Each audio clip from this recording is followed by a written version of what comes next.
Sayup-sayup terdengar suara gamelan terdengar di antara hutan di sekitar pabrik gula. Terlihat seorang wanita muda menari dengan gemulai di tengah-tengah cahaya bulan purnama. Tapi dari mana asal suara gamelan itu?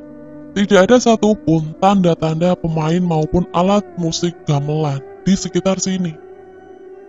Yang anehnya lagi, mereka, makhluk halus para penunggu pabrik yang sudah lama tidak menampakkan diri, kini berkumpul di sekitar wanita itu.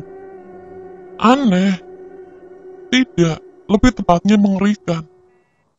Tarian wanita itu semakin menggila. Ia memaksa memutar sendi-sendi tubuhnya ke arah yang tidak wajar. Aku berlari mendekati wanita itu, mencoba menahan gerakannya. Namun tenaganya terlalu besar. Sesuatu sedang merasuki tubuh wanita ini. Sebuah doa dan ayat-ayat suci kubacakan untuk menenangkan wanita ini. Cukup lama, hingga akhirnya wanita itu terbaring lemas dan tak berdaya. Kota Jogja, sebuah kota yang pasti akan sulit dilupakan oleh siapapun yang berkunjung ke tempat ini. Rasa nyaman kota ini tak akan pudar, walaupun hanya dinikmati dengan berjalan-jalan dengan Vespa tua ini. Terlihat sebuah kereta telah berhenti di stasiun. Aku memarkirkan motor dan menunggu seseorang keluar mengenali Vespa tua ini. "Cahyo!" teriak seseorang seumuranku yang baru saja keluar dari stasiun. "Ojek mas," jawabku dengan sedikit meledek. "Iya, ojek mas, ke pemakaman ya?" balasnya. "Asem, mau pikir aku demit," jawabku sambil menepuk helm yang sedang dipakainya. Danan adalah teman seperjuanganku saat bekerja di pabrik gula, walaupun sekarang ia memilih berhenti dan mencoba peruntungan untuk melamar di perusahaan swasta di Jogja. "Cahyo, perempuan yang kamu ceritain itu masih di rumah Pak Le?" tanya Danan kepada aku.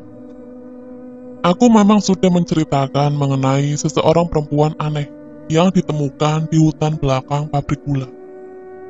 "Masih, makanya kamu temuin dulu. Tanggung jawab kamu," jawabku meledek. "Meledek aja kamu," balasnya. "Lagi mana ditemuin seorang perempuan yang gak inget apa-apa. Petunjuknya cuma di tasnya ada fotomu," jelasku. "Ya sudah, ntar kita temuin dulu aja, cepetan gas," jawab Danan dengan raut muka yang penasaran. Vespa tua ku laju dengan santai menuju ke rumah Pak Le di Klaten. Topik-topik ringan tak berhenti bermunculan saat perjalanan. Wajar saja, selama kejadian di Imah Lowong, kita hanya membahas masalah-masalah yang serius.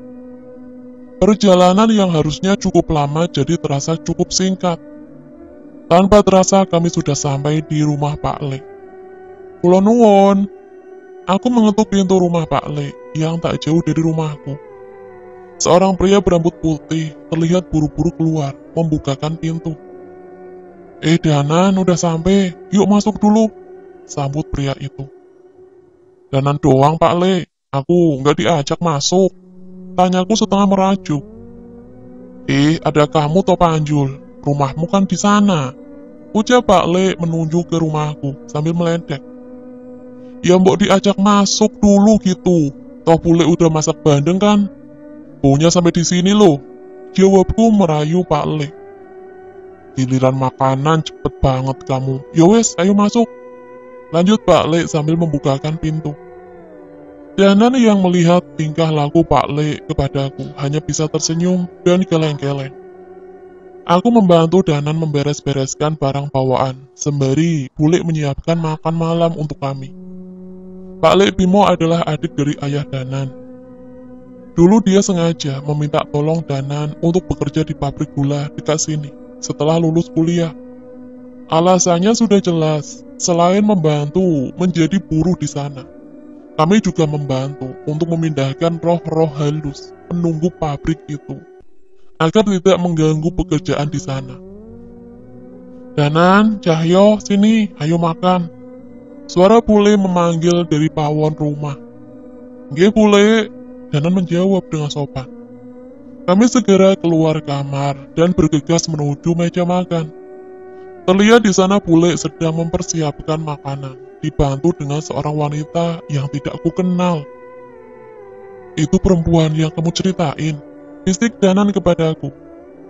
Gak usah pura-pura kamu, ngaku aja, udah kamu apain dia? Balasku dengan suara yang keras hingga terdengar oleh Pak Le dan bule. Sontak Danan memukul kepalaku, tentunya dengan muka yang sedikit memerah. Udah, ayo makan dulu, ucap Pak Le memotong pembicaraan kami. Masakan bule selalu ngangenin, walaupun tidak ada Danan. Kadang aku masih sering numpang makan di sini. Sambal buatan bule memang paling enak setanah Jawa. Mbak, kenal sama mas-mas ganteng ini? Ucapku kepada wanita di samping bule. Wanita itu menoleh pada Danan, menggelengkan kepala. Tuh kan, makanya jangan nuduh macem-macem, ucap Danan. Lah itu, dia bawa-bawa fotomu. Coba mbak, tunjukin ke Danan, ucap Cahyo. Wanita itu meninggalkan bangkunya, berlari ke kamar dan menunjukkan sebuah foto yang berisi gambar. Danan sedang berpose di puncak Merapi. Di baliknya tertulis, Danan Jaya Sambara, Merapi 6 Juni 2016. Tuh kan, itu foto kamu kan? Mau alasan apa lagi kamu? Ucapku setengah meledek pada Danan. Namun Danan tidak merespon. Ia mengambil foto itu dan melihatnya dengan tatapan serius. Foto ini aku ingat. Aku mengirimkan foto ini ke seseorang di desa terpencil di lereng Merapi. Ucap Danan.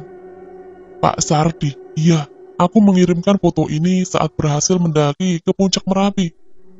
Setelah sebelumnya aku tersesat di desa Windu Alit. Danan terlihat serius. Ia menoleh ke arah wanita itu seolah berhasil mengingat sesuatu. Sekar, jangan-jangan kamu Dek Sekar?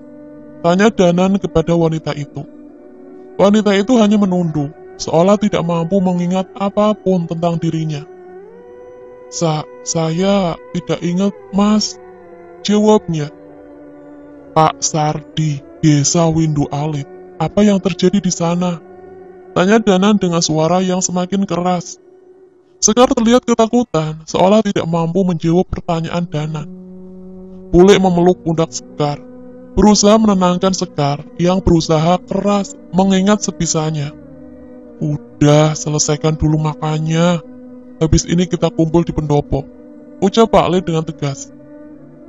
Suasana setelahnya menjadi semakin serius, terlihat dari mata Danan seolah sedang mengingat sesuatu. Pendopo Pak D terletak di halaman belakang rumah yang bersebelahan langsung dengan hutan. Tempat yang nyaman untuk menikmati suasana malam. Kami berkumpul dan duduk dengan seadanya. Terlihat beberapa benda antik terpajang di dinding pendopo. Nah Danan, coba ceritakan apa yang kamu tahu. Tanya Pak Le kepada Danan. Nggih Pak Le, dulu sewaktu saya lulus kuliah, saya sempat tersesat di desa Windu Alit di kaki Gunung Merapi. Ucap Danan memulai ceritanya tentang sebuah desa terpencil yang di luarnya terdapat sebuah hutan misterius bernama Alas Mayit. Danan menceritakan kisahnya saat mencoba membantu warga desa mencari seseorang anak yang diculik makhluk halus ke dalam hutan. Dengan bantuan Pak Sardi yang kemungkinan adalah ayah Sekar. Yowis, besok kita kesana aja. Kita antar Sekar sekaligus kita cari tahu ada masalah apa di sana. Ucapku kepada Danan. Jangan buru-buru, kamu ingat bagaimana kamu menemukan Sekar.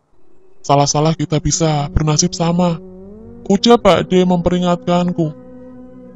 Sekar, kamu benar tidak ingat sama sekali soal desamu. Tanya Pak D pada Sekar. Wanita itu hanya menggeleng tanpa mengeluarkan sepatah kata pun. Nah kan, kalau begini bagaimana kita bisa dapat petunjuk? Tanyaku pada Pak Le. Pak Le masih berusaha berpikir untuk menemukan sesuatu yang bisa dijadikan petunjuk. Sebenarnya ada satu cara, tapi sepertinya cukup berbahaya. Ucap Danan. Kami menoleh dan mulai memperhatikan Danan. Cahyo, Kamu ingat Eyang Widarpa? Tanya Danan kepadaku.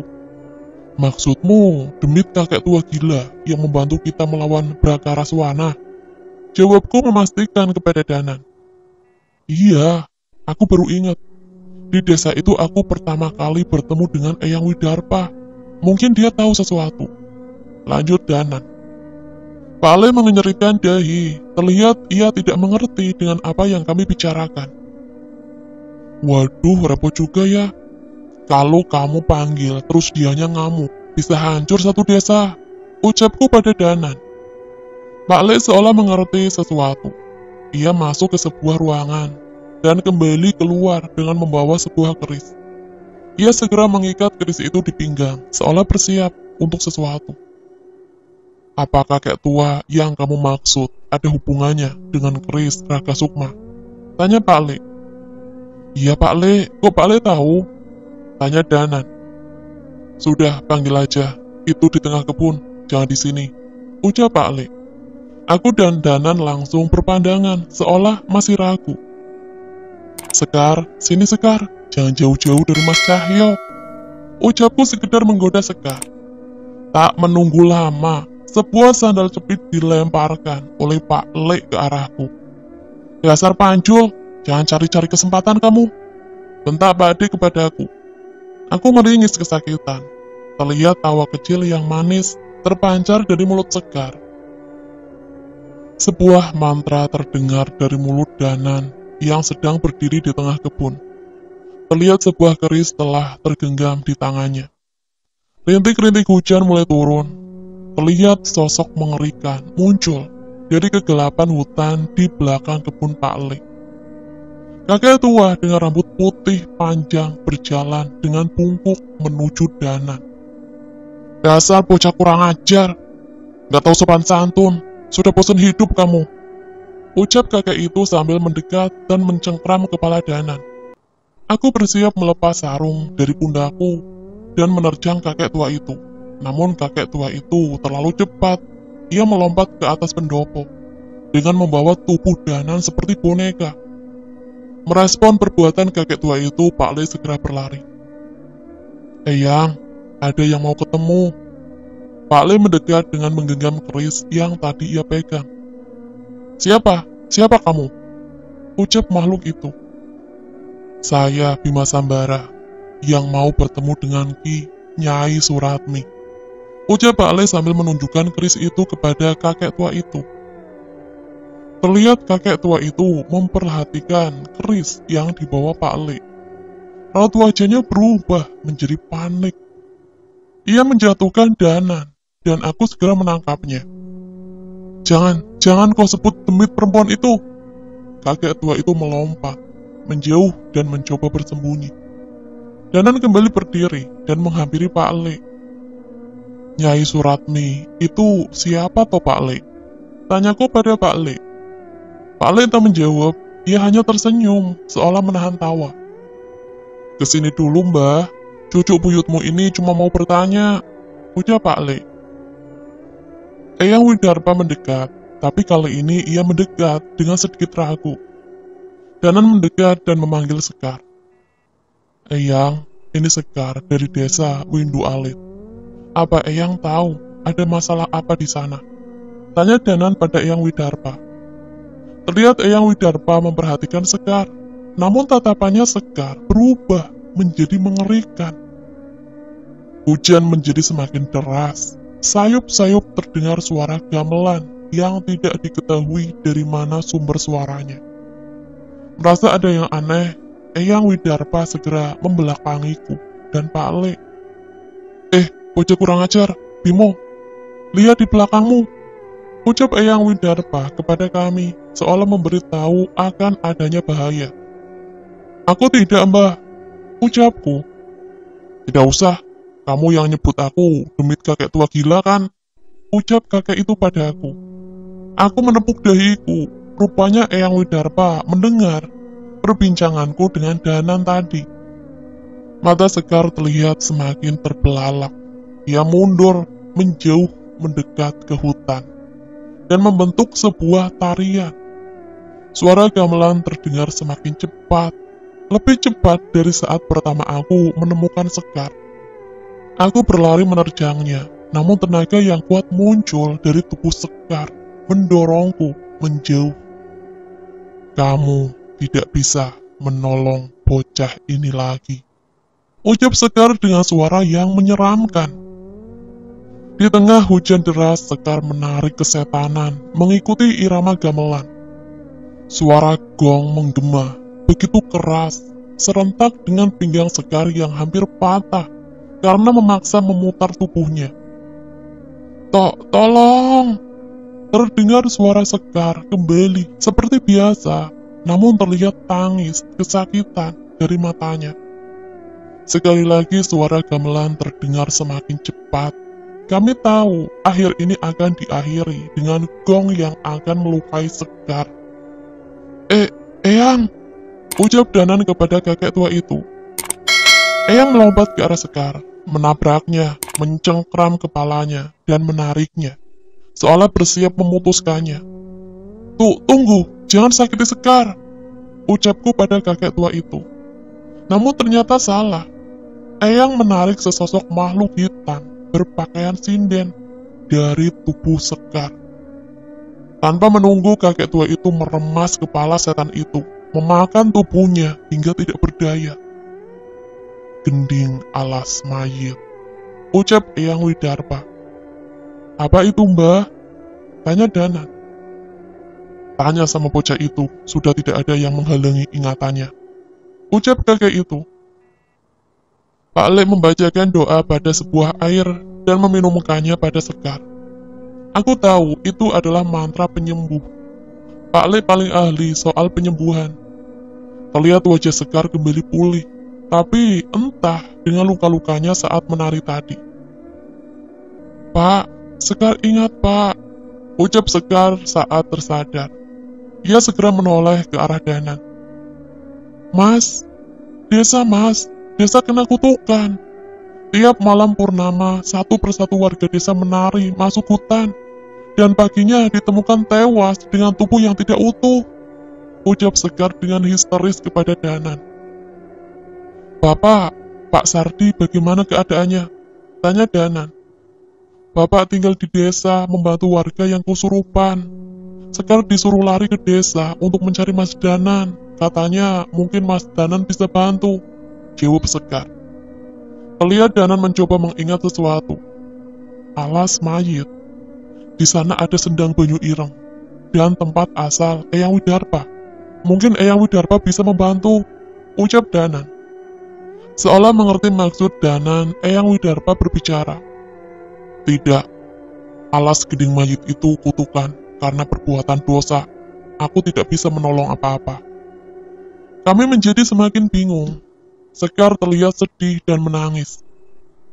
Mbah, masa benar-benar tidak ada jalan keluar untuk mengakhiri kutukan itu? Tanyaku mendekat. Kakek tua itu menoleh ke arahku dengan muka yang masih kesal.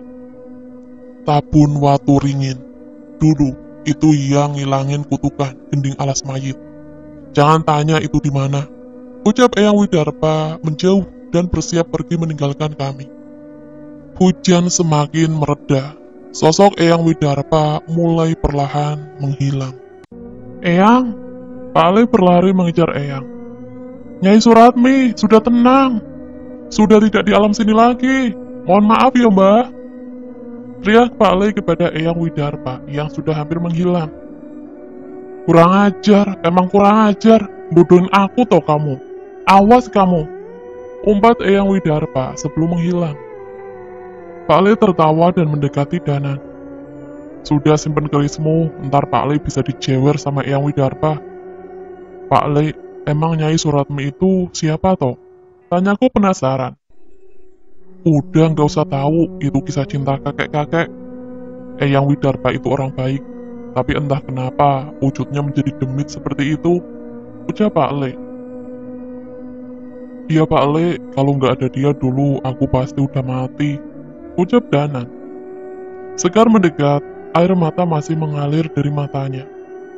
Mas, gimana mas? Tolongin desa Sekar mas.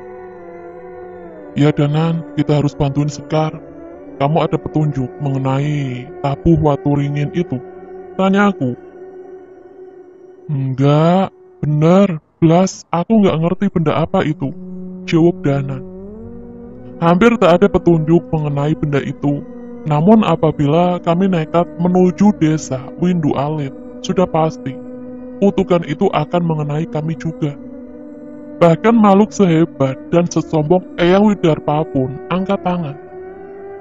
Sudah, kita istirahat dulu. Pak Le coba meditasi, siapa tahu nanti dapat petunjuk, ucap Pak Le. Pak Le masuk lagi ke rumah dan meninggalkan kami di pendopo. Sebenarnya aku tahu seseorang yang bisa mencari informasi mengenai tabuh Waturingin. Dia bisa mengumpulkan informasi dari seluruh negeri, ucapku pada Danan.